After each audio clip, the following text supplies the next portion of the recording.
Yeah, good point. Another development with Harry this week, you know, he's got this role at Better Up, which is this Yes, sort of odd organization yes. that's meant to boost people, I guess. What do you mean by that? But they're now launching a university which will offer degrees in life coaching online. So, what does this mean for Harry in his role at this firm? Are they now going to be using him to try and tout this university course? Good question. Yeah. There's another course called Burnt Out, which for a ticket, any ticket is £1,200.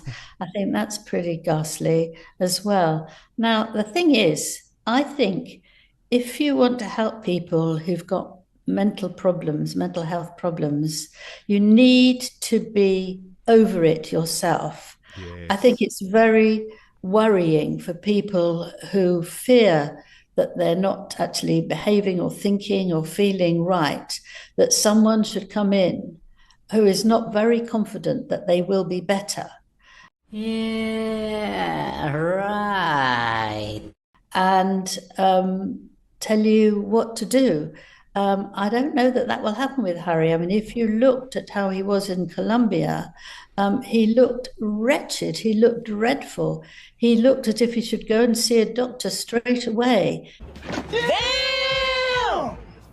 He laughed some of the time, but other of the time he was in a terrible state. Now, can somebody like that, who doesn't have a degree, his only experience is himself, take over running things for other people? I mean, he has said that he said you want you could do so you do you want I've had therapy for 4 years trying to heal myself.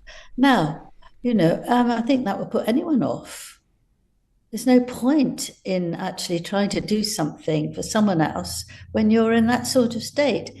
Really, nigga? He might mean well. I think you can say something to someone, over a cup of tea or talk to them. But I don't think you can do a proper course and tell people what to do when you haven't worked it out for yourself. It's like having a maths teacher who's never done maths. Yes, very good point. Do you see me laughing, my nigga? Very good point. But the problem is, Angela, we know what this is about. Let's just be honest here. I know you're trying to be kind to him, but he doesn't want to help people, Angela. The role at Better Up is about money. That's what it's about, because it's looking increasingly likely that they're going to lose the $100 million Netflix deal. Wow. When it runs out after the 5 years. They might be given some sort of consolation deal, but it's not going to be anywhere near that sort of money. It has been a disaster, their Hollywood career. Spotify's axed them. They became really good friends with the boss of Netflix and his wife to try and save their deal. What? Bro, what are you talking about, man? But it's not going to happen, Angela. So what do you make of these Netflix rumors? And surely this is going to put the pressure on them to start making more money. Let me put it in a language you can understand. Yes, I think it's very obvious that Netflix can't do that. You can't go on if you get nothing or it's boring. Now, the only time they made loads and loads of money was that dreadful 6 installment documentary where it was moaning throughout, and Meghan did that terrible curtsy mocking the Queen. Women. But people were absolutely riveted by it, and it sold, it was very, very popular. But no one's interested in Harry's polo things, it seemed. They had a book called Pearl, which was about a young girl who wanted to be strong and effective. Okay. And I think Meghan thought it would sounded just like her, but Netflix have got rid of that. And they're also not happy about what's happened with Meghan. I mean, she's tried to get a CEO to run her cooking business. But nobody wants to do it, apparently, it seems. She's tried to get cooks, but they don't like the fact that she muddles in because they're great cooks. She goes for the top, as we know, that's good. But they don't actually want to be told exactly what to do, the minute detail, because she's very particular about things like that. So she can't find that, and she's not got anywhere. I mean, I've got it down here that there's for her things that she wants to sell, like bird feeders and pet shampoo and letter openers and all sorts. They're stopped now because the US Patents and Trademark have to go absolutely through everything. It's very slow, it's very cautious, and she won't be able to get any further till next spring. So I think Netflix are fed up because it's going on for a very long time. They spent money in her being all different sorts of places cooking. Fact. I mean, if you looked at how he was in Colombia, he looked wretched. He looked dreadful. He looked as if he should go and see a doctor straight away.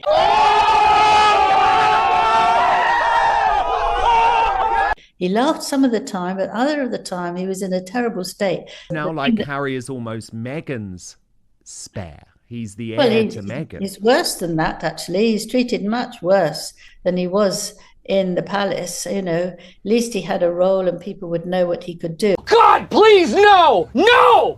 But here, nobody was really interested in him. Angela Levin, Prince Harry's biographer, is here. Angela, major development in the whole story of Prince Harry's book Spare, his autobiography, which we know was so vile and contained so much hatred towards his brother, his father, his sister-in-law, his stepmom. We know that. But it has been presented this week that he has thrown the royals an olive branch by not writing any new information for the paperback version of the book that will come out later this year. What do you make of it, and do you think that's what Harry is doing? Let me put it in a language you can understand. Well, I have heard that the book is going to be published in the autumn in paperback, and that there's not going to be an extra chapter. Are you sure about that? Now, I don't know whether that is the publisher's decision or whether that's the person who wrote it for Harry. And I just got something to read to you what he said about writing with Harry. Okay. He's Mo Haringa. And he said one night, I was exasperated with Prince Harry. My head was pounding. My jaw was clenched. I started to raise my voice. And he couldn't stand it. And he might have said, I'm not doing anymore. So there you have a book that is going to come out with the same things that were in the hardback. Come on now, dog. Now, he has earned 20 million from writing this book. It's absolutely extraordinary. And it was going to so many different countries, and they changed the name. It's got some titles now called In the Shadow or Reserve, all sorts of names like that, because they don't quite understand English version of Spare. What? What the?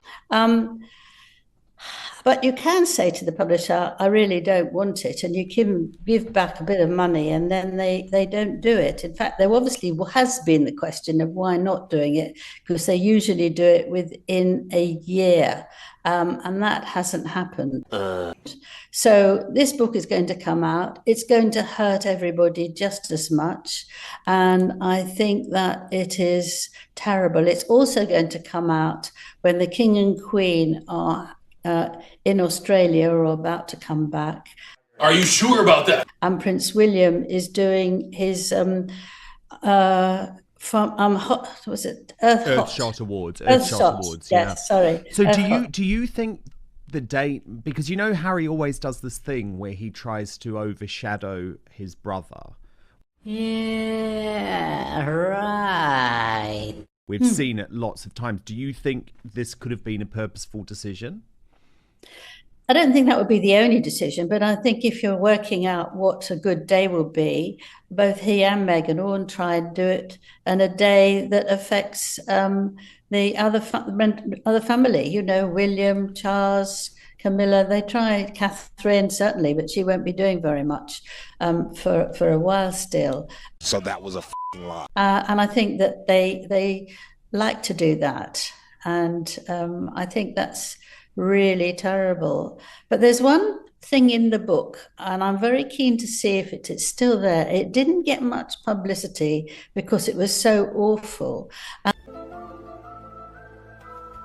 And this part in the book was that when he rushed in to see his grandmother, Queen Elizabeth, and she had just died. And Princess Anne said that he could go and see her, and so he did. Okay. And he looked at her, he lifted his face, and then he spoke about all the things he felt about her. And I think it was so cruel to actually bring that out straight away. I mean, the respect that he should have shown his grandmother, who is supposed to have loved enormously. He had no arguments with her. It's a terrible thing to actually put into a book, so invasive. And I'm just wondering if that's come out. He's got a bit of compassion in him that you don't start talking about that. It came out within 4 months of her death. And I thought that actually it's a time when he should have kept quiet about that. Oh, it was so revolting. So revolting. Boy. He betrayed the Queen, the late Queen, in so many ways, though, because he also included details of their private conversations. I'm also looking at a couple of particular areas, Angela, to see if they come out. For me, the two areas that I'm looking at are his boasting about killing 20 members of the Taliban, because, you know, he's constantly